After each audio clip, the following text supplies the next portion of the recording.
नमस्कार दोस्तों, आज की इस वीडियो में मैं बात करूंगा कि एक अस्थमा रोगी को ब्रेकफास्ट में क्या खाना चाहिए और स्पेशली कि आपके अस्थमा की प्रॉब्लम को कैसे खत्म किया जाए एक सही डाइट प्लान से। खास तौर पर मैं इस वीडियो में बात कर रहा हूं ब्रेकफास्ट की, लेकिन अगर आप हमारे चैनल के साथ बने रहेंगे तो अगली वीडियो में मैं आपको बताऊंगा लंच के बारे में और उसके बाद वाली वीडियो में मैं आपको बताऊंगा कि आप डिनर में क्या खाएं, यानी आप अपनी डाइट प्लान को एग्जैक्टली किस तरीके से प्लान करें जिससे आपके अस्थमा में आपको जो तकलीफ होती है वो कम होती हुई दिखाई दे जाएगी।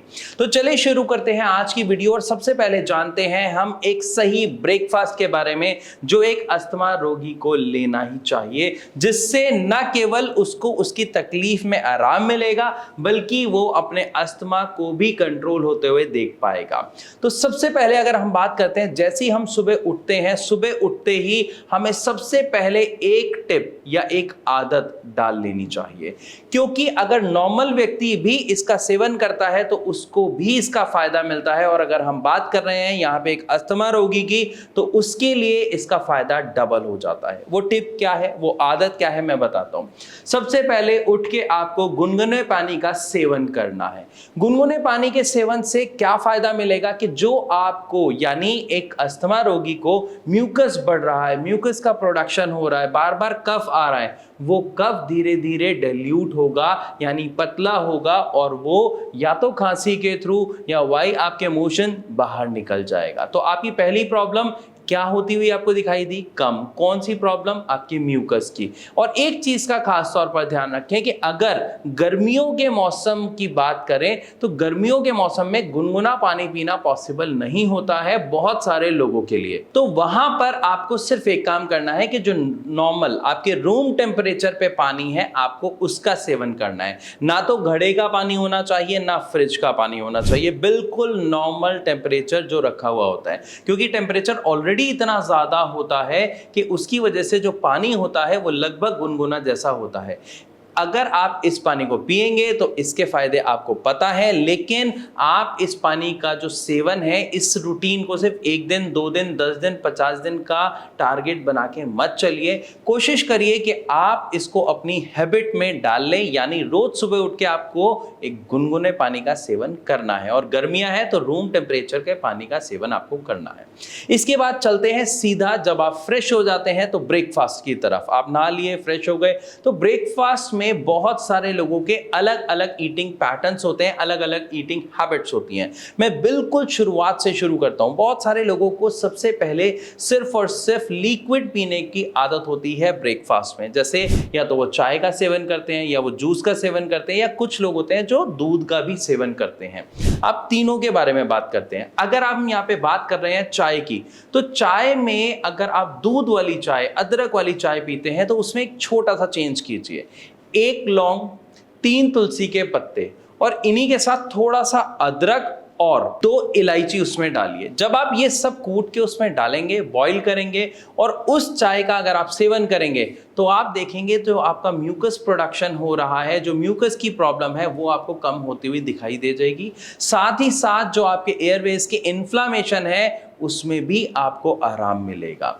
लेकिन ध्यान रहे, इस चाय का सेवन आपको पूरे दिन में सिर्फ एक बार करना है, क्योंकि इस चाय की तासीर थोड़ी सी गर्म हो जाती है। अगर आप इसको बार बार लेंगे या दिन में 2-3 बार ले लेंगे तो आपके शरीर में गर्मी बनने के चांसेस बढ़ सकते हैं। तो इस चाय का सेवन आपको सिर्फ सुबह करना है।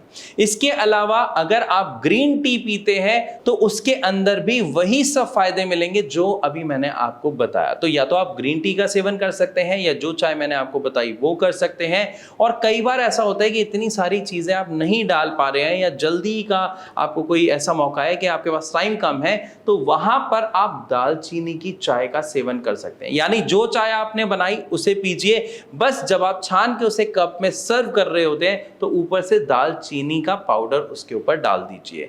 इससे भी आपके जो एयरवेज की इन्फ्लामेशन है वो सूत होगी यानी शांत होगी। साथ ही साथ आपका जो म्यूकस का प्रोडक्शन हो रहा है उसमें भी आपको काफी रिलीफ देखने को मिलेगा।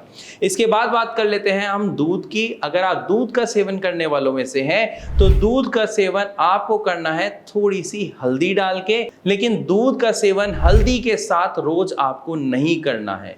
दूध कफ को बढ़ाता है, लेकिन अगर हम बात करते हैं दूध के अंदर हल्दी डाल के या कच्ची हल्दी जो अदरक जैसी होती है, अगर आप उससे वाकिफ हैं तो आप उसे लाके डाल सकते हैं। वो टेस्ट में बिल्कुल फीकी होती है लेकिन उसके फायदे अनगिनत होते हैं। और खास तौर पर अगर आप अस्थमैटिक पेशेंट हैं तो उसमें आपको बहुत सारे इसके फायदे मिलने वाले हैं। बट खास तौर पर ध्यान रहे कि इसकी तासीर भी गर्म होती है, तो इसका सेवन आप रोज ना करें, हफ्ते में 1 या 2 बार ही करें। अब मैं बात कर लेता हूं ऐसे व्यक्तियों की जो जूस का सेवन करना पसंद करते हैं सुबह ब्रेकफास्ट में। तो आप मौसमी का जूस, संतरे का जूस बिल्कुल ना लें, क्योंकि ये जूस तासीर में ठंडे होते हैं, विटामिन सी से भरपूर होते हैं, आपको नुकसान पहुंचा सकते हैं। अगर आप जूस पीना चाहते हैं तो आप गाजर का जूस पी सकते हैं, आप चुकंदर का जूस पी सकते हैं, उसमें आप आंवला डलवा सकते हैं, आप एप्पल जूस पी सकते हैं। ये सभी जूसेस आपके लिए बहुत हेल्दी रहने वाले हैं अगर आप एक अस्थमैटिक पेशेंट हैं और आपकी जो समस्या है वो इन जूसेस की वजह से कम होती हुई आपको दिखाई दे जाएगी। अब हम बात करते हैं ऐसे व्यक्ति की जो इसके अलावा यानी कुछ सॉलिड खाना पसंद करते हैं ब्रेकफास्ट में, जिनको भूख थोड़ी ज़्यादा लगती है या जिनको आदत है कि सर इन जूस से, चाय से मेरा कुछ नहीं होता है, मुझे कुछ हैवी चाहिए होता है। तो ध्यान रहे कि यहाँ पर ऐसे व्यक्तियों की मैं बात कर रहा हूँ जो पराठे खाते हैं, बिल्कुल नहीं खाने, 100% आपको बंद करने पड़ेंगे। अगर आप अपनी अस्थमा की प्रॉब्लम से छुटकारा पाना चाहते हो, उससे निजात पाना चाहते हो, तो आपको पराठे बंद करने पड़ेंगे। उसके ऊपर बटर वगैरह का तो मतलब ही नहीं होता। तो दूसरा पॉइंट आता है क्या ब्रेड खा सकते हैं? ब्रेड अगेन मैदा का सोर्स है, उससे कोई बेनिफिट आपके शरीर को नहीं मिलने वाला है, तो आपको ब्रेड भी नहीं खानी है। लेकिन बहुत ज्यादा मन करता है तो आप ब्राउन ब्रेड का सेवन कर सकते हैं, लेकिन उसके अंदर आप खीरे को, ककड़ी को, थोड़ा सा टमाटर और थोड़ी सी प्याज डाल के इन्हें मिक्स करके आप उसका एक सैंडविच बना के खा सकते हैं। बट याद रहे कि इसमें आपको मेयोनीज का प्रयोग बिल्कुल नहीं करना है। ये मेयोनीज आपके लिए बहुत ही ज़्यादा नुकसानदायक होती है। साथ ही साथ इसमें आपको कोई भी केचप का प्रयोग नहीं करना है। केचप टमाटर की होती है, अगेन खट्टे फल, जिसकी वजह से आपको नुकसान पहुंच सकता है। तो हमें क्या करना है, ब्रेड के साथ नॉर्मल सब्जियां जो मैंने आपको बताई उसका आपको सेवन करना है, जिससे आपको फायदा मिलेगा। इसके अलावा अगर हम बात करें तो आप चीले का सेवन कर सकते हैं, आप सूजी के चीले का सेवन कर सकते हैं, आप बेसन के चीले का सेवन कर सकते हैं, आप उपमा का सेवन कर सकते हैं, आप दलिया खा सकते हैं, और इन सभी के साथ आप इडली का सेवन कर सकते हैं। लेकिन ध्यान रहे, इडली के साथ अगर आप सांभर बनाते हैं या सांभर का सेवन करना चाहते हैं तो उसमें आप खटाई का प्रयोग बिल्कुल ना करें, उसमें टमाटर बिल्कुल ना डालें, उसमें नींबू का प्रयोग बिल्कुल ना करें, तभी ये आपको फायदा पहुंचाएगा, वरना ये आपको नुकसान पहुंचा देगा। और यहां पर एक चीज मैं और ऐड करना चाहता हूं कि अगर हम बात करते हैं गर्मियों के मौसम की, कि अगर गर्मियों का मौसम है तो आप दलिए के अंदर घिया ऐड करवा लीजिए। इससे आपके जो दलिए का टेस्ट है वो भी अच्छा हो जाएगा, और इस घी की वजह से आपको जो बेनिफिट मिलेंगे वो काफ़ी अच्छे होंगे। डाइजेशन भी काफ़ी अच्छा होगा और खाने में भी काफ़ी स्वादिष्ट और हल्का रहेगा। तो मैं आशा करता हूँ इस वीडियो के माध्यम से आपको अच्छे से समझ आया होगा कि ब्रेकफास्ट के लिए एक अस्थमैटिक पेशेंट के पास क्या क्या ऑप्शंस होते हैं जो वो खा सकते हैं, जिसका वो सेवन कर सकते हैं। फिर भी अगर आपके मन में अभी कोई सवाल है, कोई डाउट है, तो आप उसको हमसे कमेंट के माध्यम से पूछ सकते हैं, या फिर आप नीचे दिए गए नंबर पर डायरेक्ट कॉल करके भारत होम्योपैथी के डॉक्टर से बात कर सकते हैं।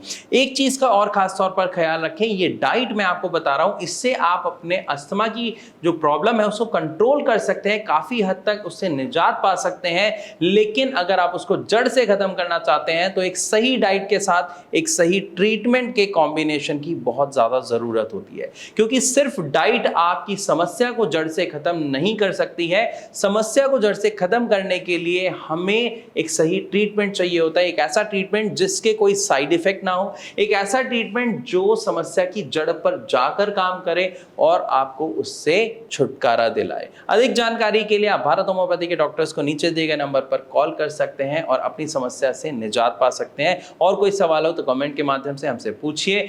वीडियो अच्छी लगी तो लाइक करें, इसे ज्यादा से ज्यादा शेयर करें। एंड वन मोर थिंग, ऐसी और वीडियोस के लिए हमारे चैनल को सब्सक्राइब करना बिल्कुल ना भूलें।